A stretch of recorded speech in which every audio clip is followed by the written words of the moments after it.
तो न्यायिक शक्तियों में आगे हम देखते हैं परामर्श का अधिकार। ये परामर्श का अधिकार राष्ट्रपति महोदय को प्राप्त है।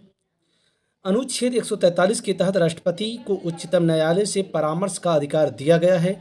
जब राष्ट्रपति को यह प्रतीत होता है कि विधि या तथ्य का सार्वजनिक महत्व का कोई ऐसा प्रश्न उत्पन्न हुआ है जिस पर उच्चतम न्यायालय की राय प्राप्त करना आवश्यक है, तब वह उस प्रश्न को उच्चतम न्यायालय को राय के लिए भेजता है, किंतु वह उच्चतम न्यायालय की राय को मानने के लिए बाध्य नहीं है। इसी प्रकार सर्वोच्च न्यायालय भी राष्ट्रपति को परामर्श देने के लिए बाध्य नहीं है।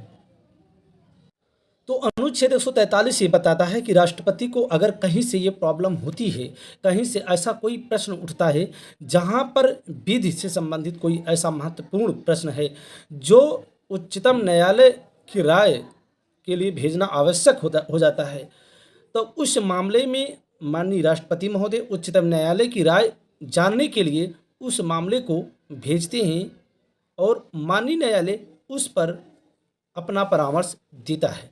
ध्यान देने की बात यह है कि दी गई सलाह राष्ट्रपति मानने के लिए बाध्य नहीं है और इसी प्रकार माननीय सर्वोच्च न्यायालय भी अगर माननीय राष्ट्रपति महोदय कोई सलाह मांगते हैं तो उनको देने के लिए बाध्य भी नहीं है।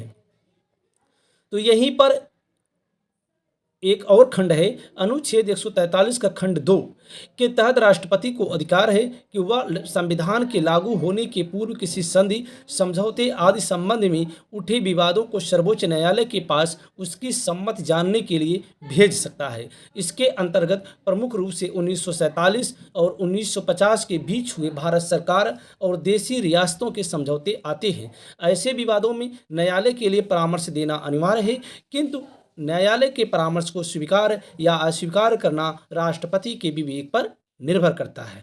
तो इन दोनों खंडों को पढ़ने पर क्या महसूस होता है? पहला खंड जहां इस बात की व्यवस्था करता है कि माननीय राष्ट्रपति महोदय अगर कहीं से विधि से संबंधित कोई प्रश्न उठता है तो उस मामले को भेजते हैं कहाँ? माननीय सर्वोच्च न्यायालय के पास, यानी उच्चतम न्यायालय के पास। तो उच्चतम न्यायालय से वो सलाह मांगते हैं, परामर्श मांगते हैं। ध्यातव्य है कि माननीय राष्ट्रपति महोदय उस दी गई सलाह को मानने के लिए बाध्य नहीं है। इसी प्रकार माननीय उच्चतम न्यायालय मांगी गई सलाह के प्रत्युत्तर में सलाह देने के लिए बाध्य भी नहीं है। आगे अगर इसी के खंड 2 को देखें तो राष्ट्रपति को जो ये अधिकार दिया गया है, उस अधिकार के तहत वे उस मामले को माननीय सर्वोच्च न्यायालय के पास भेजते हैं जो 1947 और 1950 के बीच हुए भारत सरकार और देशी रियासतों के समझौते के अंतर्गत आते हैं। तो इस मामले में माननीय सर्वोच्च न्यायालय का वो अधिकार कि वह मांगी गई सलाह के प्रति उत्तर में सलाह देने के लिए बाध्य नहीं है, यहाँ पर उसका खंडन किया जाता है।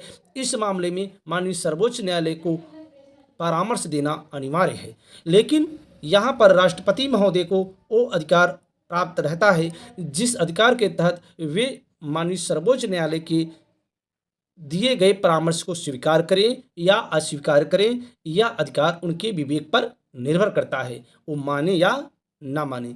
तो अनुच्छेद 143 के तहत यह प्रश्न उठता है कि माननीय राष्ट्रपति महोदय उच्चतम न्यायालय से किस अनुच्छेद के तहत परामर्श मांगते हैं, तो वो है अनुच्छेद 143।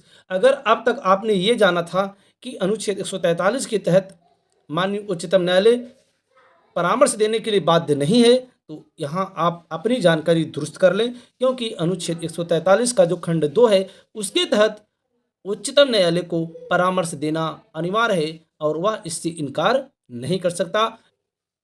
लेकिन राष्ट्रपति को दी गई सलाह, दी गया परामर्श राष्ट्रपति माने या ना माने उसके विवेक पर निर्भर करता है।